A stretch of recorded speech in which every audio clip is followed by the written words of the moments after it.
Hello friends, welcome to our channel. ನೋಡ್ರಿ, ನಾನು ಬೆಳಗ್ಗೆ ರೆಡಿಯಾಗಿ ಈಗ ಒಂದು ಮದುವೆ ಇದೆ, ಅಲ್ಲಿ ಮದುವೆಗೆ ಹೊರಟಿದ್ದೀನಿ. ನಮ್ಮ ಮನೆಯವ್ರು ಹೊರಗಡೆ ನಿಂತಾರ, ವೆಯ್ಟ್ ಮಾಡಕತ್ತಾರ ನನ್ನ ಸಲುವಾಗಿ. ಹಂಗಾಗಿ ಅರ್ಜೆಂಟ್ ಹೋಗ್ಬೇಕು. ನೋಡ್ರಿ, ಈಗ ನಾನು ಅಲ್ಲಿ ನನ್ನ ಬಿಟ್ಟು ಬಂದರು. ನಾ ಬಸ್ಸಿಗೆ ಮತ್ತೆ ಡಂಬಳ ಅಂತೈತಿ ಊರು, ಅಲ್ಲಿಗೆ ಹೋದೆ. ಅಲ್ಲಿಂದ ಮತ್ತೆ ವ್ಯಾನ್ ಇತ್ತು, ಆ ವ್ಯಾನ್ ಒಳಗೆ ಹೊಂಟೀವಿ. ನೋಡ್ರಿ, ಇನ್ನೊಬ್ಬರು ಬರ್ಬೇಕಾಗಿತ್ತು, ಅವ್ರಿಗೆ ಆಗಿ ವೆಯ್ಟ್ ಮಾಡಕತ್ತಿದ್ವಿ. ಆ ನಂತರ ಗಾಡಿ ಬಿಡ್ತು. ಗಾಡಿ ಬಿಟ್ಟ ನಂತರ ಈ ಮಾರ್ಗದ ಮಧ್ಯದಲ್ಲಿ ಏನೈತಂದ್ರೆ ಆಂಜನೇಯನ ದೇವಸ್ಥಾನ ಐತಿ, ಹೊಸ ಡಂಬಳ ಅಂತೇಳಿ. ಹೊಸ ಡಂಬಳದಲ್ಲಿ ಆಂಜನೇಯನ ದೇವಸ್ಥಾನ ಇತ್ತು. ಅಲ್ಲಿ ಯಾವುದೇ ಶುಭ ಕಾರ್ಯಕ್ರಮಕ್ಕೆ ಹೋಗಲಿ ಎಲ್ಲರೂ ಆ ಆಂಜನೇಯನ ಆಶೀರ್ವಾದವನ್ನು ತಗೊಂಡು ಹೋಗ್ತಾರೆ. ಹಂಗಾಗಿ ಇಲ್ಲಿ ಯಾರೂ ತಪ್ಪಿಸಂಗಿಲ್ಲ, ಎಲ್ಲರೂ ಆ ಹನುಮಪ್ಪನ ಆಶೀರ್ವಾದ ತಗೊಂಡೇ ಮುಂದಕ್ಕೆ ತಮ್ಮ ಶುಭ ಕಾರ್ಯಗಳಿಗೆ ಹೋಗೋದು. ಹಾಗಾಗಿ ನಾವು ಸಹಿತ ಇಲ್ಲಿ ಆಶೀರ್ವಾದ ತಗೊಂಡು ಒಂದಿಷ್ಟು ಆತನ ಪ್ರಸಾದ ಆಧಾರವನ್ನು ಹಣೆಗೆ ಹಚ್ಕೊಂಡು ಮತ್ತು ಸ್ವಲ್ಪ ನೆಕ್ಸ್ಟ್ ಅವರು ಪ್ರಸಾದ ಕೊಟ್ಟರು ತಗೊಂಡು ನಂತರ ಆತನ ಆಧಾರವನ್ನು ತಗೊಂಡು ಹೊರಟೀವಿ. ನೋಡ್ರಿ,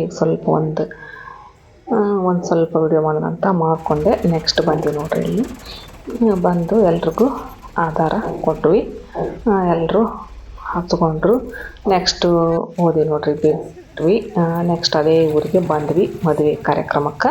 ಅಲ್ಲಿ ಮಧ್ಯದಲ್ಲಿ ಆ ವಧುವಿನ ತಮ್ಮ ಈ ಹುಡುಗ ಆಕಾಶ್ ಅಂತೇಳಿ ಅವ್ನು ಮಾತಾಡ್ಸಕತ್ತಿದ್ವಿ. ಭಾಳ ದಿನ ಆಗಿತ್ತು ಅವ್ನು ನೋಡ್ಲಾರ್ದ. ಇಲ್ಲಿ ಹಿಂದೆಲ್ಲರೂ ಬರಾಕತ್ತಾರ ನೋಡ್ರಿ, ಅವ್ನು ಮಾತಾಡಿಸ್ಕೊಂಡು ನೆಕ್ಸ್ಟು ಅವ್ರ ಜೊತೆ ಅವ್ರನ್ನೆಲ್ಲರನ್ನು ಕರ್ಕೊಂಡು ಹೊಂಟೀವಿ ನೋಡ್ರಿ. ಈಗ ಕಲ್ಯಾಣ ಮಂಟಪದ ಕಡೆಗೆ ಹೊರಟ್ವಿ ನೋಡ್ರಿ. ಈಗ ಇದು ಹುಬ್ಳಿ ನೋಡ್ರಿ, ಹುಬ್ಳಿಗೆ ಬಂದಿದ್ದೆ ನಾವು ಮದುವೆಗೆ. ಮೊದಲ ಗಣೇಶನ ಪ್ರತ್ಯಕ್ಷ ಆಗೋದು ಮದುವೆಯಲ್ಲಿ. ಬಂದು ಕೂತ್ಕೊಂಡಿವ್ರಿ. ಇಲ್ಲಿ ಟಿಫಿನ್ ಇತ್ತು, ಇಡ್ಲಿ ವಡ. ಸ್ವಲ್ಪ ಚಟ್ನಿ ಖಾಲಿ ಆಗಿತ್ತಂತ ಅಂಥೇಳಿ ಹೇಳಿದ್ರವರು. ಸ್ವಲ್ಪ ವೇಟ್ ಮಾಡಿರಿ, ಚೆಕ್ ಮಾಡಕತ್ತಾರ, ಆಮೇಲೆ ನಾಷ್ಟ ಮಾಡಿದಂತ ಅಂದರು. ಹಾಗಾಗಿ ಚಟ್ನಿನೂ ರೆಡಿ ಆಯಿತು. ಇಡ್ಲಿ ವಡ ಸಾಂಬಾರು ತಿನ್ನಾಕತ್ತಿದೆ ನೋಡ್ರಿ. ನಾವು ಎಲ್ಲರೂ ಮಸ್ತಾಗಿತ್ತು ನೋಡ್ರಿ, ಇಡ್ಲಿ ವಡಾನೂ ಮಸ್ತಾಗಿತ್ತು. ತಿಂದು ಮತ್ತು ಹೊಂಟೀವಿ ನೋಡ್ರಿ. ನೋಡ್ರಿ ಎಷ್ಟು ಚಂದ ಸೌತೆಕಾಯಿ, ಮೂಲಂಗಿ, ಕ್ಯಾರೆಟು ಮತ್ತು ನಡುಕ್ಕೆ ಲಿಂಬೆ ಹಣ್ಣನ್ನು ಇಟ್ಟು ಎಷ್ಟು ಚಂದ ಅಲಂಕಾರ ಮಾಡಿದ್ರು ನೋಡ್ರಿ. ಎಷ್ಟು ಚಂದ ಕಾಣಕತ್ತಿತ್ತು ಅಂದ್ರೆ ಅದು ಊಟಕ್ಕೆ ರೆಡಿ ಮಾಡಕತ್ತಿದ್ರು ಅವರು. ಊಟಕ್ಕೆ ರೆಡಿ ಮಾಡಿಟ್ಟಿದ್ರು. ನಾವು ಟಿಫಿನ್ ಮಾಡಿಕೊಂಡು ಕಲ್ಯಾಣ ಮಂಟಪಕ್ಕೆ ಹೋದೆ ನೋಡ್ರಿ, ಮಕ್ಕಳು ನೋಡ್ಬೇಕಂತೇಳಿ. ಆಗಲೇ ಒಂದು ಅಕ್ಕಿ ಕಾಳು ಮುಗಿದಿತ್ತು, ದೈವದ ಅಕ್ಕಿ ಕಾಳು ಇತ್ತಲ್ಲ, ಅಲ್ಲಿ ಹೋಗಿ ಸ್ಟೇಜ್ ಹತ್ರ ಕುತ್ಕೊಂಡ್ವಿ ಎಲ್ಲರೂ ಸೇರಿ. ಒಂದು ಸ್ವಲ್ಪ ವಿಡಿಯೋ ಮಾಡ್ಕೊಳ್ಳೋಣ, ಒಂದು ಸೆಲ್ಫಿ ತೊಗೊಳ್ಳೋಣ ಅಂತೇಳಿ ಎಲ್ಲರನ್ನು ಸ್ವಲ್ಪ ಎಚ್ಚರಿಸಿದ್ವಿ. ಎಲ್ಲರೂ ಸೇರಿ ಬಂದಿದ್ವಿ ನೋಡ್ರಿ.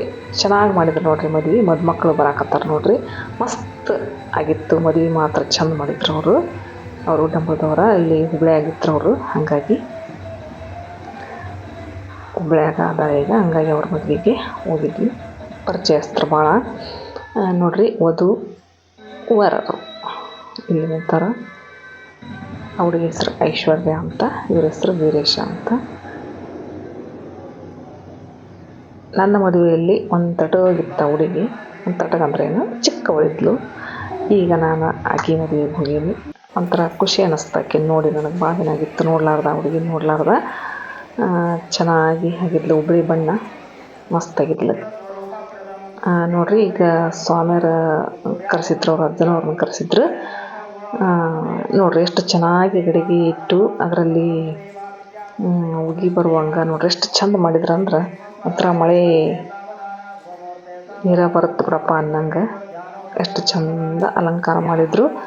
ಈಗ ನೋಡ್ರಿ ಸ್ವಾಮಿಗಳು ಅಕ್ಕಿ ಕಾಳನ್ನು ಹಾಕಿದ್ರು, ಮಂತ್ರ ಹೇಳಿ ಮಂತ್ರಾಕ್ಷತೆ ಹಾಕಿದ್ರು. ಚೆನ್ನಾಗಿ ಮದುವೆ ಆಯ್ತು ನೋಡ್ರಿ. ಮಸ್ತ್ ಅಂದ್ರೆ ಮಸ್ತ್ ಗ್ರ್ಯಾಂಡಾಗಿತ್ತು, ಚೆನ್ನಾಗಾಗಿತ್ತು. ಖುಷಿ ಆಯ್ತು ಎಲ್ಲ ನೋಡಿ. ಒಂಥರ ಹೊಸ ರೀತಿಯಿಂದ ಮದುವೆಯನ್ನು ಮಾಡಿದರು. ಚೆನ್ನಾಗಿ ಆಯ್ತು ಮದುವೆ ಮಾತ್ರ ನೋಡ್ರಿ. ಈಗ ಎಲ್ಲರೂ ಮದುವೆ ಮುಗಿಸ್ಕೊಂಡು ಒಂದು ಫೋಟೋನ ಸ್ಟೇಜ್ ಮೇಲೆ ತೆಗೆಸ್ಕೊಂಡು ಆನಂತರ ಇಲ್ಲಿ ಬಂದು ನಿಂತು ನೋಡ್ರಿ. ಅವನ್ನ ಚುಡಾಯಿಸಕತ್ತಿದ್ದೆ ನಾನು.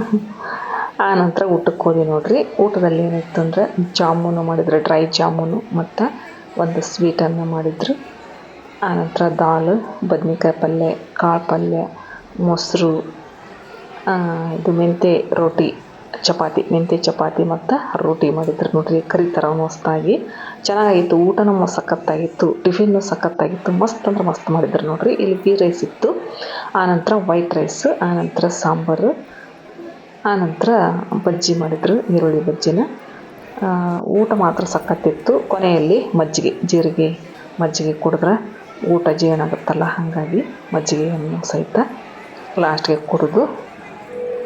ಇವ್ರು ನೋಡ್ರಿ ವಧುವಿನ ದೊಡ್ಡಮ್ಮ ನೋಡ್ರಿ, ಐಶ್ವರ್ಯ ದೊಡ್ಡಮ್ಮ. ಕರೆದು ಎಷ್ಟು ಖುಷಿಯಿಂದ ಮಾತಾಡಿಸಿ ನನಗೇನಾದರೂ ತಂದು ಕೊಡೋದು, ಮಜ್ಜಿಗೆ ತಂದು ಕೊಟ್ಟರು. ಕೊನೆಯಲ್ಲಿ ತಾವೇ ಹೋಗಿ ಪಾಪ ಎಷ್ಟು ಖುಷಿಯಿಂದ ಎಷ್ಟು ಕಾಳಜಿ ಮಾಡಿ ನೋಡ್ಕೊಂಡ್ರಂದ್ರೆ ನನಗೆ ಭಾಳ ಖುಷಿ ಆಯ್ತು ರೀ. ಅವರು ಇದು ಮಾಡಿ ಯಾವ ಊರು ನಿಮ್ಮದು ಅನ್ನೋಣ ನನಗೂ ಗೊತ್ತಿದ್ದಿಲ್ಲ. ಅವರು ಹೊಸ ಮುಖ ಪರಿಚಯ ಆಗಿದ್ದು. ಯಾವ ಊರನ್ನ ಅವರು ಏನಂದ್ರೆ ಜಮಖಂಡಿ ಅಂತಾರೆ ರೀ. ಜಮಖಂಡಿ ಮಲ್ಲು ಗೊತ್ತಾ ಅಂದೆ. ಹ್ಞೂ ರೀ, ನಮ್ಮ ಮನೆ ಪಕ್ಕಕ್ಕೆ ಐತೆ, ಅವ್ರ ಮನೆ ವಿಡಿಯೋ ಮಾಡ್ತಿರ್ತಾನೆ, ಗೊತ್ತೈತಿ ನನಗೆ, ಪರಿಚಯ ಅದನ, ನಮ್ಮ ಮನೆ ಪಕ್ಕಕ್ಕೆ ಅವ್ರ ಮನೆ ಇರೋದು ಅಂದ್ರೆ ನನಗೂ ಭಾಳ ಖುಷಿ ಆಯ್ತು. ಹಂಗಾಗಿ ಆ ಜಮಖಂಡಿನ ಮಲ್ಲುನ ಏನಪ್ಪ ಅದು ನೋಡ್ರಿ, ಯಾಕಂದ್ರೆ ಫೇಮಸ್ ಅಲ್ರಿ, famous comedy actor Mallu Jamkhandi. ಹಾಗಾಗಿ ಸ್ಟೇಜ್ ಮೇಲೆ ಹೋಗಿ ಒಂದೆರಡು ಫೋಟೋ ಗೀಟೋ ತೆಗೆಸ್ಕೊಂಡು ಮತ್ತು ಹೊರಗಡೆ ಬಂದು ನೋಡ್ರಿ. ಹೊರಗೆ ಬಂದಾಗ ಇಲ್ಲಿ ನೋಡ್ರಿ ಹೆಜ್ಜೆನು ಎಷ್ಟು ಚಂದ ಜೇನು ಇಟ್ಟಿತ್ತಂದ್ರೆ, ಆ ಕಲ್ಯಾಣ ಮಂಟಪದ ಪಕ್ಕಕ್ಕೆ ಇನ್ನೊಂದು ಬಿಲ್ಡಿಂಗ್ ಇತ್ತು. ಆ ಬಿಲ್ಡಿಂಗ್ನ್ಯಾಗ ಇಷ್ಟು ದೊಡ್ಡ ಜೇನು ಹೆಜ್ಜೆನು ಇಟ್ಟಿತ್ತು. ಅದನ್ನು ನೋಡಿ ಎಲ್ಲರೂ ಫೋಟೋ ತಕ್ಕೋರಿ ಅಂದ್ರೆ ಮತ್ತೆ ಅದೊಂದು ವಿಡಿಯೋ ಮಾಡ್ಕೊಂಡು ಬಂದೆ. ಗಾಡ್ಯಾಗ ಕೂತ್ಕೊಂಡು ನೋಡ್ರಿ ಬಂದು ಕೊನೆಯಲ್ಲಿ ಮನೆ ಮುಟ್ಟಿದೆ ನೋಡ್ರಿ.